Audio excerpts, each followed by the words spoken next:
근데 결국엔 사람들이 궁금해하는 게 0점대 호르몬의 의미일 것 같아요. 비뇨기과 선생님한테 물어봤어요. 진짜 보기 힘든 수치가 맞대요.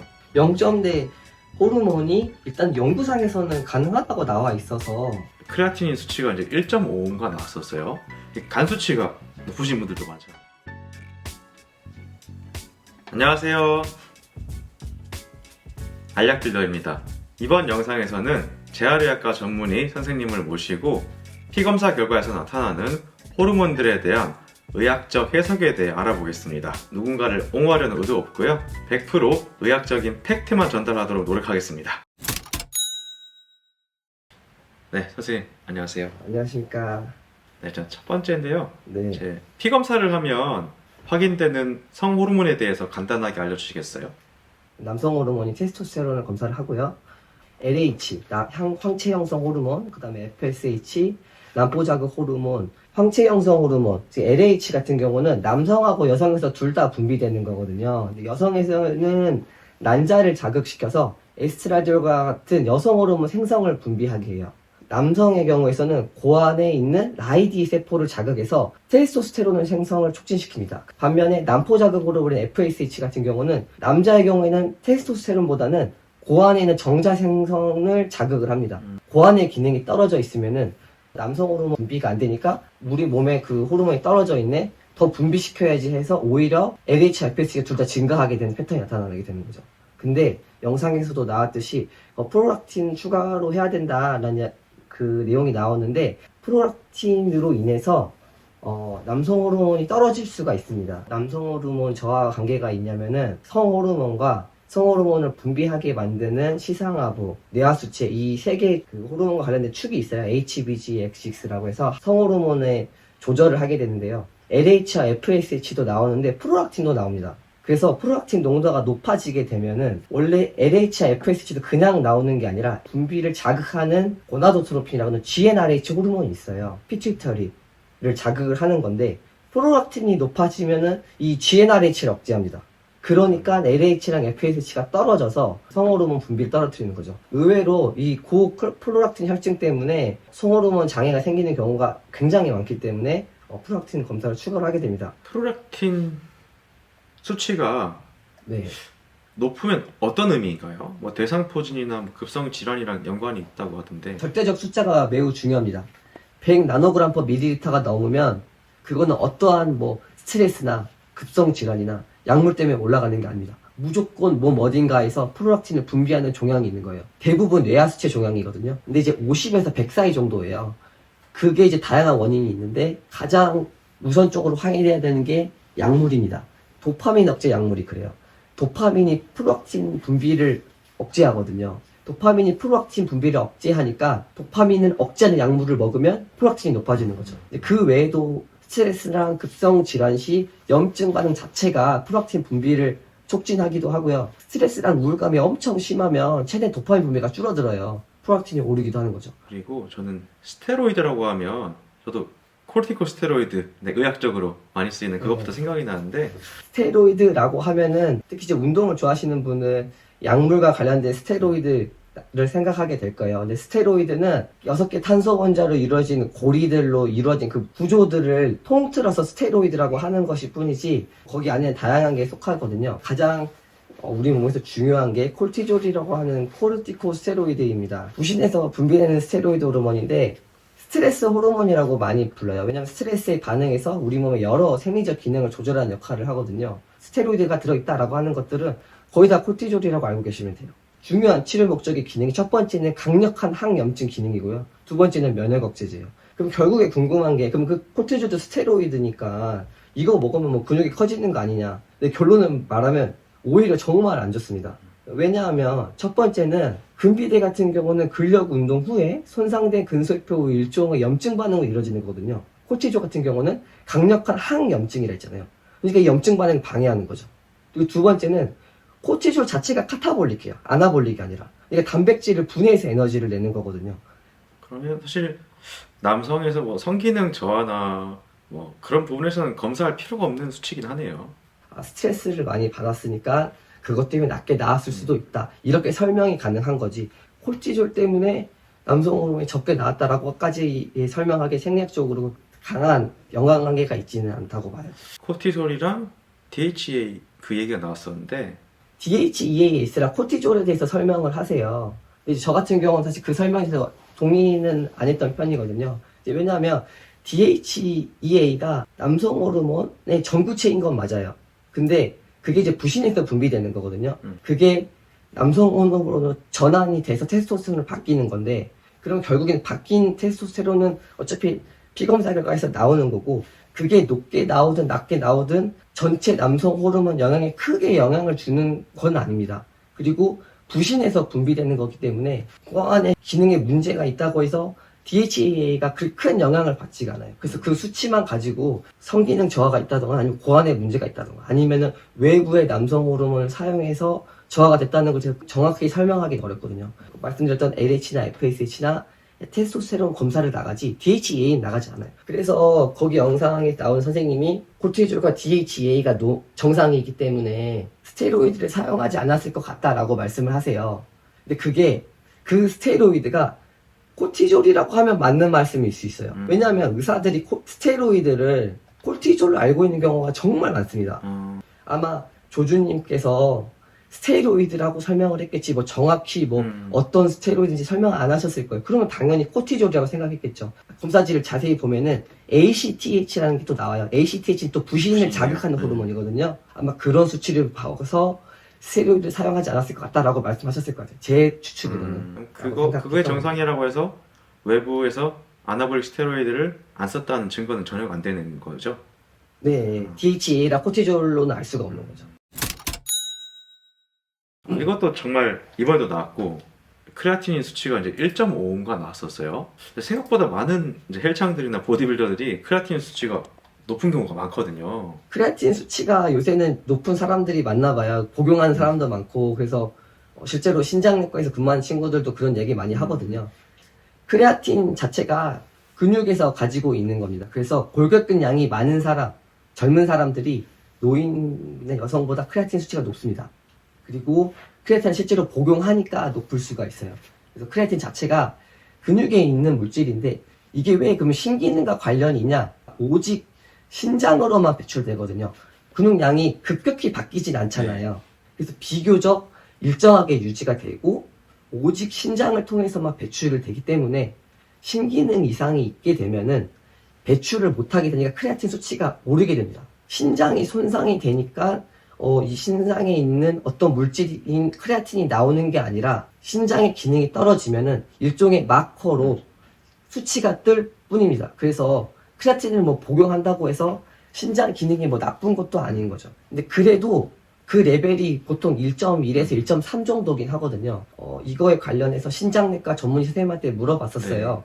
어떻게 봐야 되냐 물어봤더니 자기도 물어본대. 운동을 한다고 하거나 아니면 크레아틴을 복용하냐. 그러면은 복용하고 있다 그러면은요. 크게 걱정은 안 하고요. 다만 단백뇨 정도는 어차피 신장 기능 검사할 때 루틴으로 나가기 때문에 단백뇨가 없으면 크게 걱정은 안 한대요. 근데 뭐 과종력 중에 신장이 안 좋았던 경우가 있다면은 크레아틴 말고 시스타틴 C라고 하는 또 추가적인 검사가 있습니다. 이게 조금 더 신기능과 더 특이적인 검사여서 시스타틴 C 검사를 추가로 해본대요. 이제 물론 조영재님 수치가 이제 1.5는 진짜 높긴 하거든요. 그래서 사실 1.5면은 확인은 해봐야 돼요. 그런데 제가 조영재님 실제로 봤는데 진짜 크긴 하시더라고요. 그 정도 골격근 양의 크레아틴을 복용하면 뭐 1.5도 가능하지 않을까라고 생각은 하고요. 간 수치가 높으신 분들도 많잖아요. 네, 맞아요. 혹시 이것도 어떤 이유일까요? 저도 그렇거든요. 저도 검사를 해봤는데 정상이었던 적이 손에 꼽습니다. 물론 막 100 이렇게 뜬 적은 거의 없고 보통 40 미만이잖아요. AST, ALT가.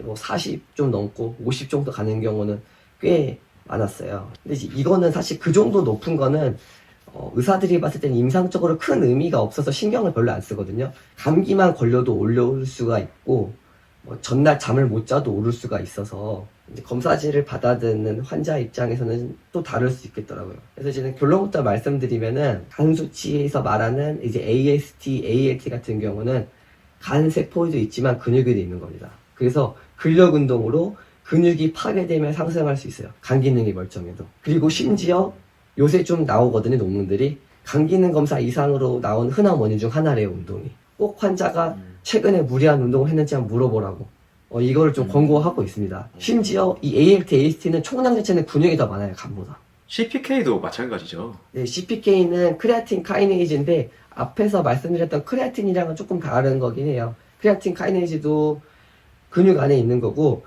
이거 같은 경우는 더 근육이 특이적이거든요. 물론 근육은 종류가 여러 개 있거든요. 근데 물론 크레아틴 카이네이즈 검사만 하면 그게 다 포함되어서 나오고 모든 골격근에도 있으니까 운동을 굉장히 강하게 하면은 크레아틴 카이네이즈 즉 CPK가 높이 올라갈 수 있습니다. 한번 하체 운동 하시고 다음날 한번 검사해보면 진짜 깜짝 놀랄 정도 높게 나와요. 이거 워낙 엄청 높게 나오던데요. 네, 막 1000도 넘게 나오거든요. 근데 이거는 요새 500, 600 그냥 나오더라고요. 네네. 그래서 이거는 요새는 의사 선생님들 많이 알아가지고 그 정도 나와도 뭐 운동했나 보다 생각하시긴 하는 것 같습니다. 검사하니까 바로 운동하시냐고 물어보죠. 네, 맞습니다. 네. 그래서 그 감기능 검사의 경우에는 뭐 경미하게 높아 있는 경우는 그렇게 신경은 안 써도 될 것 같아요. 근데 이제는 2배 정도 이상 뜨는 경우는 조금 그래도 이상하긴 하거든요. 뭐 80이나 이제 세 자릿수가 되는 거죠. 이제 그런데 그런 경우는 보통 과거력을 쭉 확인을 해봐요. 약 때문에 높아지는 경우가 제일 많으니까 약도 물어보고.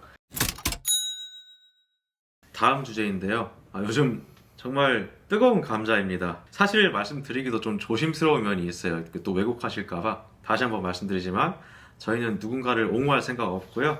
여러분들께서 스스로 판단할 수 있는 힘을 드리기 위해서 객관적인 사실만 전달해 드리도록 약속을 드립니다. 테스토스테론의 수치에 좀 영향을 미칠 수 있는 요인들이 있을까요? 일중 변동이 생각보다 있는 편이거든요. 남성 호르몬 같은 경우는 오전이 제일 높아서 이거 정확히 검사하려면 아침에 일어나서 검사하라고 합니다. 아프거나 스트레스만 받아도 떨어질 수가 있어요. 일시적인 그 수치의 절대값에 대해서 너무 신경 쓸 필요는 없을 것 같아요. 보디빌딩 극단적인 다이어트, 즉 데스페이스가 나올 정도로 체지방 보통 한 3% 이하라고 하죠. 대회 직전에 남성 호르몬 저하가 좀 많이 나타나나요? 네, 무조건 있어요. 무조건 있고 굉장히 유의미하게 떨어지거든요. 그 여성 선수의 삼진구라고 보통 여성 선수 중에서 마라톤이나 체급을 맞춰야 되는 여성 선수에서 많이 나타나거든요. 근데 그 삼진구 중 하나가 무월경이 있어요. 그러니까 이제 그 무월경이라는 것 자체가 성호르몬이 깨진다는 거거든요. 심한 다이어트, 우리 몸에 이제 호르몬에 심하게 영향을 줄 수 있다는 건 당연한 거고요. 근데 결국엔 사람들이 궁금해하는 게 0점대 호르몬의 의미일 것 같아요. 저도 궁금해서 비뇨기과 선생님한테 물어봤어요. 진짜 보기 힘든 수치가 맞대요. 자기가 보면서 0점대 수치를 본 게 손가락에 꼽는다고 하셨거든요. 이제 이 정도의 수치이기 때문에 아마 이제는 영상을 보셨던 분들의 반응들이 좀 이해가 되긴 합니다. 근데 제가 이거 관해서 저도 너무 궁금해가지고 진짜 많이 찾아봤어요. 진짜 다 찾아봤는데 연구가 많이 되어 있지가 않아요. 근데 딱 하나 괜찮은 논문 하나 있었거든요. 2022년도에 내추럴 보디빌더들의 그 뭐 회복에 관한 연구 리뷰 논문이 있었어요. 그거를 봐도 그게 이제 다른 논문도 다 모아둔 거거든요. 대회 수개월 전, 대회 직전, 대회 후 이렇게 연속적으로 호르몬 측정한 연구가 거의 없었어요. 그래서 그걸 쭉 보다가 진짜 하나 이제 괜찮은 연구를 찾았었는데 13명의 남성 내추럴 보디빌더 대상으로 한 연구가 있었습니다. 대조군은 10명이었고요. 대회 23주 전에 한번 검사를 하고 대회 1주 전에 검사를 하고 대회 23주 후에 이렇게 검사를 합니다. 이때 여러 호르몬들에 대해서 검사를 하거든요. 근데 그 중에 하나 이제 테스토스테론에 대해서 말씀을 드리면 근데 여기서 나오는 수치는 우리가 알고 있는 그 수치의 단위가 달라요. 이거를 환산을 해야 되거든요. 이 숫자 5가 대충 1.44 정도라고 보면 돼요. 이미 그 5 아래로 떨어진 사람만 4명이에요. 그러면은 우리가 알고 있는 1.4보다도 아래인 사람이 4명이 넘는 거거든요. 그 중에서도 3명 정도는 우리가 알고 있는 기준으로 1이 안 되는 사람들인 거예요. 그러니까 대충 0점대네요. 그러니까 13명 중에 3명은 0점대인 거죠. 이거는 실제로 이제 랩 피 검사를 한 거죠. 네, 맞습니다. 나름 굉장히 좀 체계적으로 연구가 된 편이고 거기 참여한 선수들은 약물을 사용하지 않았다라는 것도 이제 나와 있긴 해요. 그래서 저도 이 수치를 보고 굉장히 놀랐던 기억이 있습니다. 비뇨기과 선생님도 0점대를 보기 힘들다고 하는데 그 시즌을 보내는 내추럴 보디빌드에서는 13명 중에 3명이 있던 거예요. 좀 이해가 되는 게 사실 체지방 3%대 얼마나 있을까 볼 기회가. 그죠. 진짜 많지가 않을 거기 때문에. 그리고 그런 사람들도 뭐 굳이 뭐 또 병원에 가지 않죠. 왜냐면 그냥 이상한 증상이 있어도 당연히 이렇게 나 힘들게 운동하고 체지방이 낮으니까. 저도 이번 극신에 느꼈는데 저 한 달 동안은 약간 남자가 아닌 느낌이었어요. 저도 그렇습니다. 이게 진짜 조금 더- 아무도 네, 말을 하진 않지만 성욕이 일단 2달 동안 그냥 없었던 것 같고요. 거의. 맞습니다. 그리고 한 달 정도는 그 아침에 맞아요. 저도 그거 진짜 많이 느꼈습니다. 그래서 저도 대회 준비하면서 짐작은 했어요. 아, 내 지금 호르몬이 네, 정상이 아니겠구나. 네 맞습니다. 엄청 떨어지겠구나. 네. 남성 호르몬이. 근데 혹시 그게 낮은 체지방률 자체도 영향을 미치는 건가요? 어떤 게 영향을 미치는지 잘 찾아봐도 자세히 나와 있는 건 없는데요. 저는 두 가지가 중요한 것 같아요. 하나는 절대적인 체지방 수치도 중요하다고 생각을 하고, 네거티브 칼로리잖아요. 그러니까 내가 섭취한 칼로리보다 이제 활동 칼로리가 더 많아서 마이너스 칼로리가 노출되는 그 기간도 중요한 것 같아요. 그 말씀드렸던 REDS에서 이런 증상이 나타나게 되면은 EA라고 하는 에너지 어베일러빌리티라는 거를 확인을 하거든요. 에너지 어베일러빌리티가 뭐냐면 섭취한 칼로리에서 활동해서 소모한 칼로리를 뺀 수치가 있습니다. 이 수치가 어느 이상 낮아지면, 그러니까 보통 기초대사량이겠죠. 그것보다 낮아지면 그 흔히 말하는 REDS, 그리고 여성 선수의 삼중과 같은 증상이 나타날 확률이 굉장히 높아진다. 그래서 그런 내용들을 봤을 때 체지방률도 중요할 거고, 적은 상태로 섭취한 기간이 얼마나 노출되냐도 중요할 것 같아요.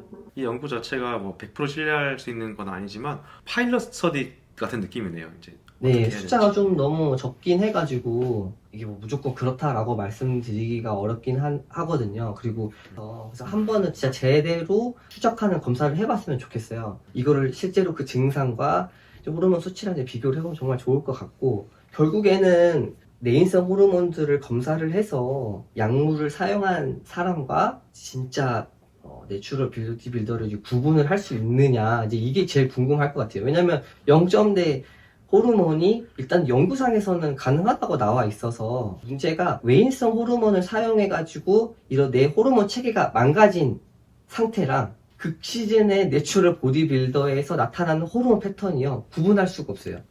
그러니까 보통 남성 호르몬이 떨어지는 생식샘 저하증, 하이퍼고나디즘이라고 하거든요. 이게 원인은 크게 이제 두 개로 나눠요. 이제 하나는 성호르몬을 분비하는 기관이 망가져서 기능이 안 되는, 그게 1차고요. 이제 2차가 그거죠. 아까 계속 말씀드렸던 HBG X6, 그러니까 위에서 신호가 안 내려와서 고환이나 난소를 자극을 못해서 그러한 기능이 떨어지는 게 2차성이거든요. 외인성 호르몬을 많이 쓰게 되면은 너무 우리 몸에 남성 호르몬이 많다고 느껴지니까 위에 있는 시상하부와 뇌하 수치가 망가집니다. 그래서 자극한 호르몬을 안 내보내요. LH와 FSH가 굉장히 많이 떨어지거나 아니면은 약간 정상추 레벨에 있게 되고, 남성 호르몬 굉장히 낮아지겠죠. 근데 이 극심한 다이어트, 즉 극시즌 내추럴 보디빌더도요, 고안 자체가 망가지는 게 아니라 위에 시상하부가 망가져요. 피검사 자체로 구분할 수가 없는 거예요. 지금 극시즌 때 측정한 검사만으로는 구분하기가 힘들어요. 그나마 그럼 어떻게 구분해내자 그러면은 이 코치님이 말씀하셨던 추후에 계속 팔로우업을 해보자. 추후에 계속 반복적으로 불시 도핑을 해가지고, 그러면 케어제도 못 쓰잖아요. 그러면은 이때 수행 능력과 몸이 유지되는 걸로 구분하는 게 그나마 확률적으로 구분할 수 있을 것 같아요. 뭐 판단은 여러분의 몫이겠죠. 뭐 추가적으로 이제 가짜 내추럴에서도 뭐 불시 도핑하고 검사를 한다고 하니까 이제 그런 부분을 좀 지켜보면 좋을 것 같아요. 좀 재밌는 컨텐츠였고, 뭔가 내추럴 시장에 큰 파급력을 가져오고 있는 것 같아요. 앞으로 내추럴 시장이 더 깨끗해지고 발전할 수 있는 계기가 되었으면 좋겠습니다. 끝까지 시청해주신 여러분 감사드립니다.